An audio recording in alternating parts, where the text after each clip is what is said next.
अस्सलाम वालेकुम दोस्तों, कैसे हैं दोस्तों। आज हम बात करने लगे हैं एपीटी आईसी के बारे में।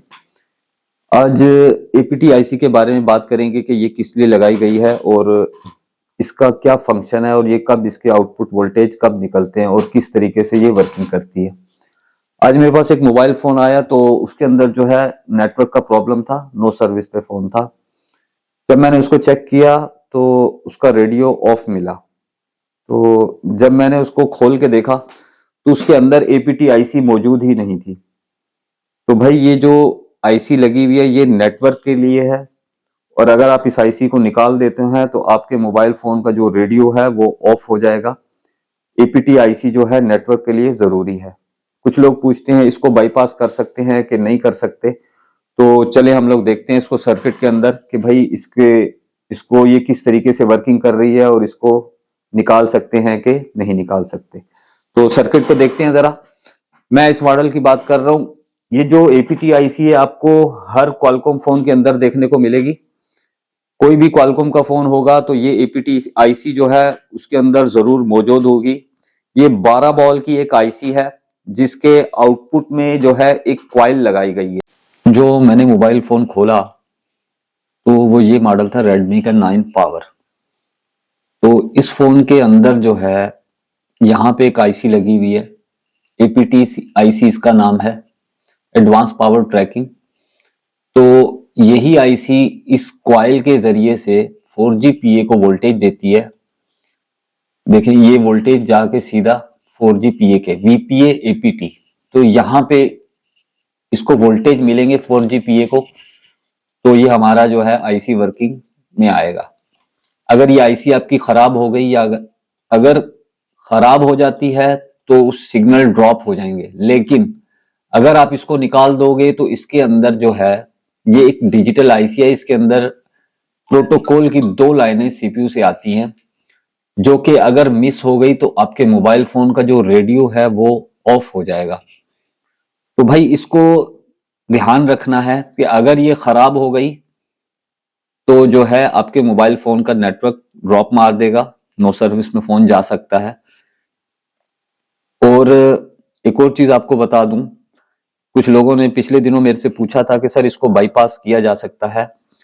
तो इसको बाईपास किस तरीके से किया जा सकता है मैं आपको यहाँ पे बता दूं। देखिए यहाँ पे इसको थोड़ा सा समझ लें कि 4G PA का जो इनपुट है वो है एक VPH पावर और एक है 1.8, ये 2 इनपुट हैं। उसके बाद VPA APT का जो आउटपुट होता है वो बिना सिम के 0.5 होता है, और जब नेटवर्क वर्किंग करता है तो 3.5 तक जो है फ्लैक्चुएट वोल्टेज हो सकते हैं। तो बाईपास का तरीका इसका ये है कि अगर आप ये जो VPH पावर की लाइन है इसको यहां से उठा के इस कैप के ऊपर अगर जंपर मार देते हैं तो आपका APT के जो वोल्टेज हैं ये बाईपास हो जाएंगे। नेटवर्क अगर वर्किंग कर जाता है तो वेल एंड गुड, लेकिन इसको जंपर लगाने के बाद आपके मोबाइल फोन के अंदर बैटरी ड्रेन का इश्यू आ सकता है। ये याद रखें कि इसको जंपर लगाने के बाद आपके मोबाइल फोन के अंदर बैटरी ड्रेन का प्रॉब्लम आ सकता है। ठीक है, एक तो ये चीज है। हर क्वालकॉम फोन की बात कर रहा हूं, हर क्वालकॉम फोन के अंदर आपको एक APT मॉड्यूलेटर देखने को मिलेगा जो कि बहुत जरूरी है। इसको निकालो मत। अगर आप इसको जंपर कर सकते हो तो मसला नहीं, यहां से आपका काम हो सकता है, लेकिन उसके अंदर आपके मोबाइल फोन में बैटरी ड्रेन का इशू आएगा। मैंने पिछले दिनों भी एक फोन की वीडियो डाली थी, तो मैं आपको दिखाता हूं। उसके अंदर वीवो का S1 प्रो मॉडल था, वीवो का S1 प्रो मॉडल था। मैं दिखाता हूं आपको कि अब इस मॉडल के अंदर ये जो मॉडल मैंने खोला हुआ रेडमी 9 पावर, इसके अंदर इन्होंने बताया कि आपकी जो एपीटी आईसी है यहां से वोल्टेज जाएंगे 4G PA को मिलेंगे। लेकिन अब यहाँ पे S1 प्रो देखते हैं, तो इसका मैं हार्डवेयर खोलता हूं और इसका जो है नेटवर्क सेक्शन देखते हैं। अभी हर दफा हार्डवेयर के अंदर हर चीज आपको देखने को नहीं मिलती, कुछ आपको खुद से स्टडी करनी पड़ेगी चीजों के लिए। तो यहाँ पे मैं अगर बात करता हूं तो इसके अंदर देखें 4GPA का इनपुट आपको क्या मिलता है, सिर्फ एक वी बैट। 4GPA का इनपुट क्या मिलता है, सिर्फ एक वी बैट। और उसकी निस्बत हम देखा जाए तो यहाँ पे जो 2GPA लगा हुआ है इसको भी एक वी बैट ही वोल्टेज दिया हुआ है। तो अब इसके अंदर अगर आपको नॉलेज नहीं है तो आप इसको रिपेयर नहीं कर पाओगे, क्योंकि 2GPA का एक इनपुट जो है 1.8 है और एक वी बैट है। इसी तरह 4GPA का जो इनपुट है एक वी बैट है, एक 1.8 है और इसका एक इनपुट है एपीटी का आउटपुट जो है वो इस आईसी का इनपुट है। उसके अलावा इसके अंदर जब मैंने इसको रिपेयर किया था, इसकी वीडियो मैंने अपलोड की हुई है, तो उस मॉडल के अंदर जो है 2GPA को कभी कभार ऐसा होता है कि एपीटी का आउटपुट 4GPA को भी मिलता है और 2GPA को भी मिलता है। तो यहां पे देखें काफी सारी चीजें उन्होंने मिस की हैं, लेकिन आप इसको अपने नॉलेज के मुतालिक इसको जो है रिपेयर कर सकते हो। तो मैं इसका बिटमैप खोलता हूं और आपको मैं इसको बारे में थोड़ा सा बस समझा दूं कि हर क्वालकॉम फोन के अंदर आपको एक एपीटी आईसी देखने को मिलेगी। अगर एपीटी आईसी खराब हो गई तो आपके मोबाइल फोन के अंदर जो है नेटवर्क ड्रॉप मार देगा। तो यहां पे इसका मैं बिटमैप ओपन करता हूं।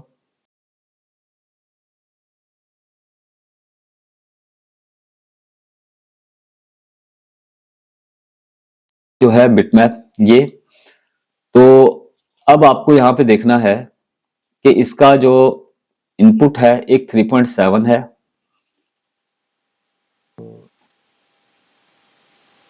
यहां पे देखते हैं ये वोल्टेज कहां से आ रहे हैं। ये देखें, यही वोल्टेज जो है 2GPA को भी मिल रहे हैं और यही वोल्टेज जो है 4GPA को भी मिल रहे हैं। और ये लाइन जो मेरी आ रही है देखें जरा, बिल्कुल ये एक एपीटी मॉड्यूलेटर लगा हुआ है जो कि क्वाइल के जरिए स्विचिंग होने के बाद ये वोल्टेज जो है हमारे 4GPA और 2GPA को मिलते हैं। देखें एक सिरा इस क्वाइल का इसके साथ जुड़ा हुआ है और दूसरा सिरा स्विचिंग होने के बाद डायरेक्ट जा रहा है कहां पे, 4GPA और 2GPA के ऊपर। मैं इस पर्टिकुलर मॉडल की बात नहीं कर रहा, मैं हर क्वालकॉम चिपसेट की बात कर रहा हूं जिसके अंदर आपको नेटवर्क के अंदर अगर आपका फॉल्ट आता है तो आपको एपीटी आईसी को भी याद रखना पड़ेगा। अब हम बात करते हैं एपीटी आईसी की। मैं यहां पे आपको लेआउट और स्कीमेटिक्स में दिखाता हूं कि जो आईसी इसके अंदर लगी हुई है अगर ये आपकी खराब हो जाती है तो Redmi 9 पावर से निकाल के किसी भी क्वालकॉम चिपसेट से उठा के अगर ये आप आईसी लगा देते हैं तो आपका काम 100% हो सकता है। तो इसकी बात करते हैं हम लोग, आईसी कितनी वोल्ट की है और कैसे वर्किंग कर रही है, तो इसको देखते हैं। तो दोस्तों यहाँ पे जो है मैं आपको थोड़ा सा स्कीमेटिक्स के मुतालिक आपको समझा दूं ताकि आपको स्कीमेटिक्स अगर नहीं चलाना आता तो आप स्कीमेटिक्स को किस तरह यूज कर सकते हैं। इंशाल्लाह जो मेरी वीडियोस आएंगी उसके अंदर आपको तकरीबन अब स्कीमेटिक्स के मुतालिक ही मैं बताया करूंगा। अब देखिए यहाँ पे आपकी ये आईसी लगी हुई है एपीटी आईसी।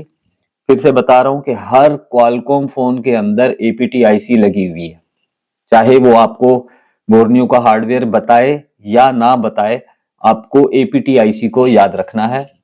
उसके बाद मैं यहाँ पे इसका लेआउट, यहाँ पे ये आईसी लगी हुई है तो आपको लेआउट को खोल लेना है और उसके बाद आपको यहाँ पे जाना है। तो यहाँ पे ये आईसी लगी हुई थी, इसको आपने डबल क्लिक करके कॉपी कर लेना है और स्कीमेटिक्स में जाके यहाँ पे इसको कर लेना है पेस्ट। पेस्ट करने के बाद आपने इसको सर्च करना है। तो ये देखिए, तो यहाँ पे देखिए 1 नंबर पिन और 12 नंबर पिन के ऊपर वीपीएच पावर इन हो रही है। यहाँ से 1 नंबर और 12 नंबर पिन के ऊपर देखें जरा, यहाँ पे मैं इसको, यहाँ से सप्लाई आई, ठीक है, और 1 नंबर और 12 नंबर के ऊपर आपकी वीपीएच की सप्लाई पहुंच गई, जिसकी लाइन में आपको जो है 3 कैप देखने को मिल रहे हैं। और यहाँ पे हम चल के बिटमैप पे देखते हैं इसको। आपने इसी तरीके से इसको ओपन कर लेना है स्कीमेटिक्स को आपने ओपन कर लेना है और वहां से बिटमैप ओपन कर लेना आप लोगों के लिए बहुत इजी हो जाएगा। तो 1 नंबर और 12 नंबर को चल के देखते हैं।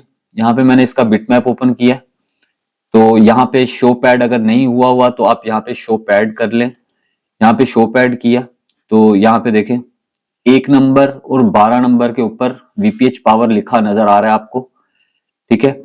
उसके बाद दोबारा स्कीमेटिक्स पे जाते हैं और यहाँ पे आपको 8 नंबर पिन ग्राउंड है आपकी।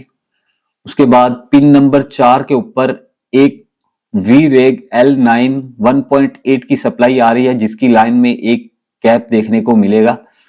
तो चलते हैं यहाँ पे देखते हैं VREG L9 की सप्लाई जो है पिन नंबर 4 के ऊपर।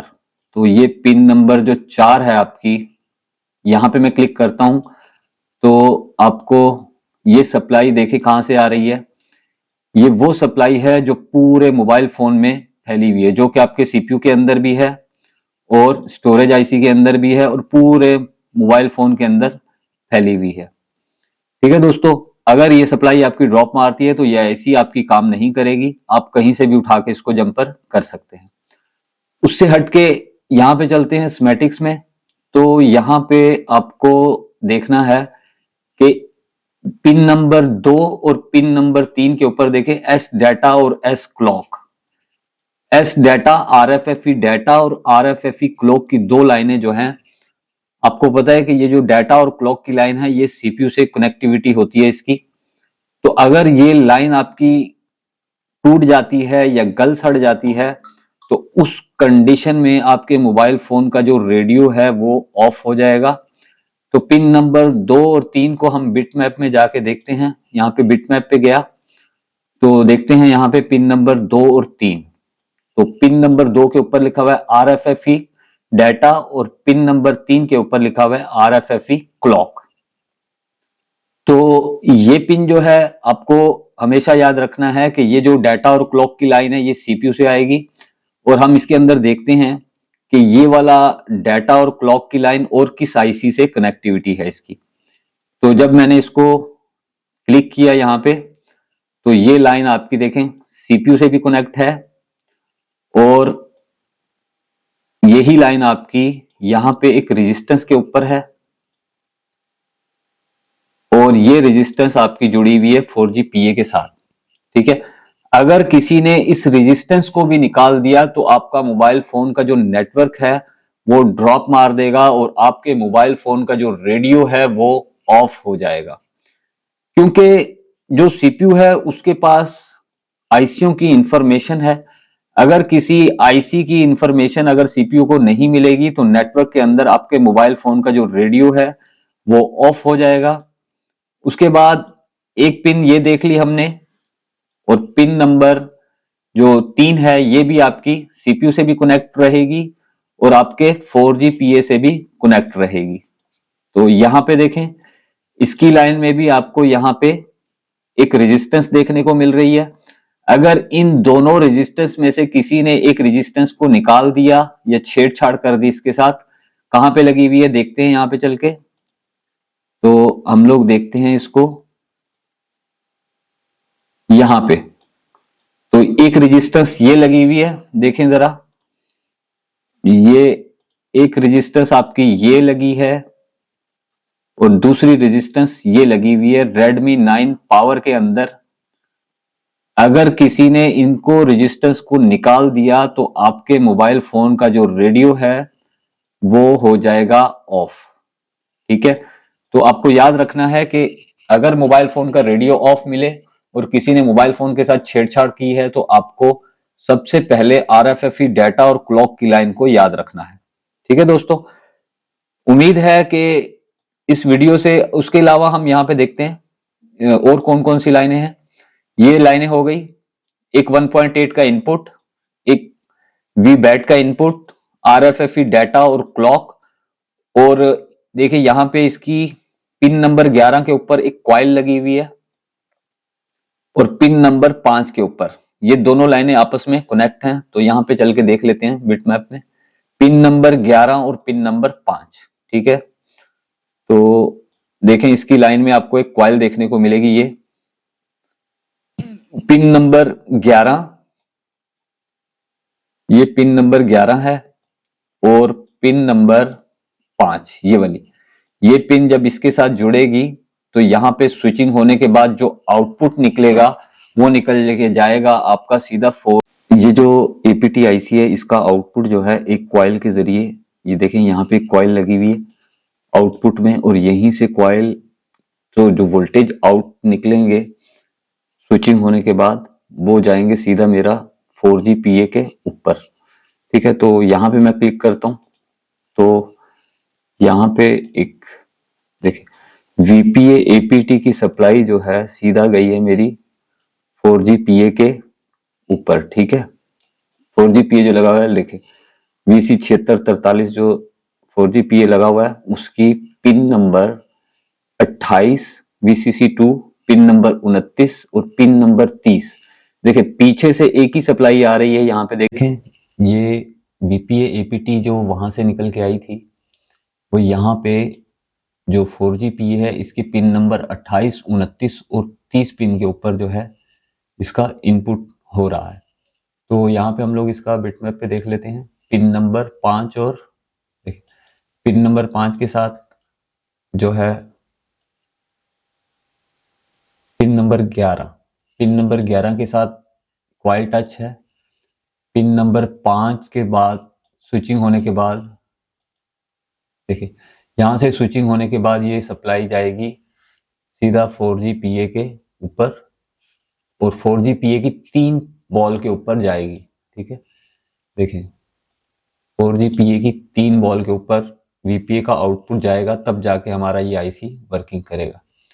दोस्तों उम्मीद है ये वीडियो देखने के बाद आपको पता लग गया होगा कि VPA जो APT आईसी है ये नेटवर्क के लिए कितनी ज़रूरी है, और इसको आप बाईपास कर सकते हैं लेकिन APT को निकालना नहीं है। अगर आप APT को निकाल देते हैं और यहाँ से जंपर लगाएंगे तो आपका नेटवर्क नहीं आएगा, आपका मोबाइल फ़ोन का रेडियो जो है वो ऑफ हो जाएगा, क्योंकि ये जो आईसी है ये एक डिजिटल आईसी है, आप इसको जंपर नहीं कर सकते।